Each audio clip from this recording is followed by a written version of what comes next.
My great-great-grandfather was Samuel Sykes. He came to this country from England.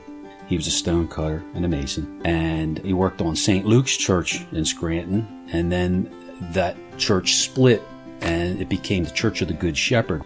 He passed away before it was built, but he was one of the founders of the church. His son, my great-grandfather, Harry, actually built the Church of the Good Shepherd. And the Depression came in, that business kind of went on hold. My grandfather actually left Scranton and came and settled in Lancaster. St. James was the parish that they had joined in the 40s. My father sung in the boys' choir. My grandfather was an usher. Both my grandmother and grandfather were very active in this parish, and I used to come to this church as a child.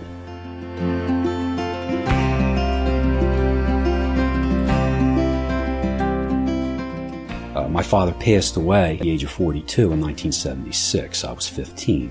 I basically stopped coming to church. Very angry at God, very angry at everything. When I lost my father, I gained my wife. That's 40 years ago. She brought me back to the church.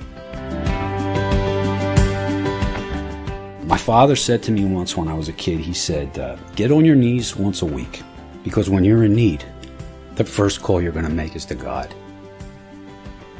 When you do get on your knees, it might not be the answer that you're looking for, and it might not be an easy road to walk.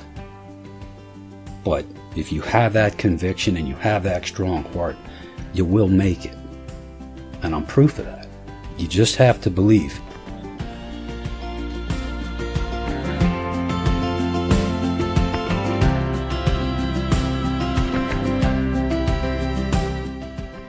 My grandfather worked on this campus, and he was a mason. So what even draws me more is that when my hands touch the brick, I'm touching bricks that my forefathers have touched. My father, my grandfather. My son helps me, so he's the 6th generation. My son-in-law helps me. He's in the business. So it's almost as though when I go and I work at the church, I spend a day with my family. It's a very heartfelt experience for me. It's a sense of accomplishment to be able to maintain and be able to walk through those doors that so many people before you have walked through and been able to worship in the same section of ground for so many years. I mean, that's amazing.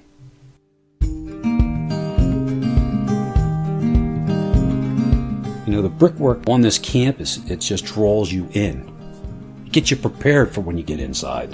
And then once you get inside and you hear the organ and you hear the singing, it just draws you in.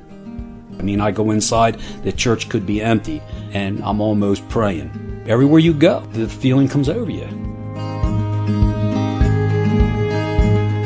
When you go up into the tower, you have beautiful views. You're staring at a bell that's the original bell that's been rung from the beginning. This church is an amazing feat. The walls are, I think at the base, are 3 or 4 feet thick of solid brick. It's intertwined brick. It's built on batter, so it leans in a little bit the whole way up. And when you get to the top, the walls are still 30 inches thick. So, I mean, it's just a mess. I don't know how many brick are in there.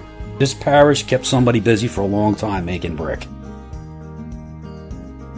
The thing that you have to understand in our parish is it's a very high-maintenance property, and it has to be maintained a certain way. If it's not maintained a certain way, it will not last the test of time. You can't take modern technology to fix what we have.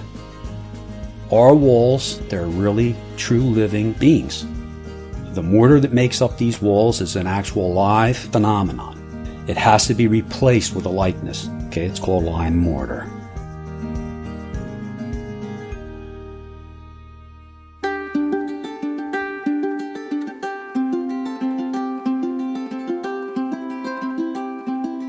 It's our problem because we choose to be parishioners here. We're stewards of these buildings, but our church isn't just the buildings. It's the people that enter these buildings. And it's gotten this far because of the ability or the willingness for people to either donate, whether it's financial, whether it's time, talent. Each person brings to the table a specialty and it all gets put together, and that's what makes it all work. We're all just pieces of the puzzle. I'm just humbled by the fact that people entrust in me that what I'm doing, first of all, is done correctly. If I did something and it wasn't done correctly, I wouldn't live with myself, okay, because of the rich history here. And because I know there's eyes from above looking at me saying, boy, don't mess up.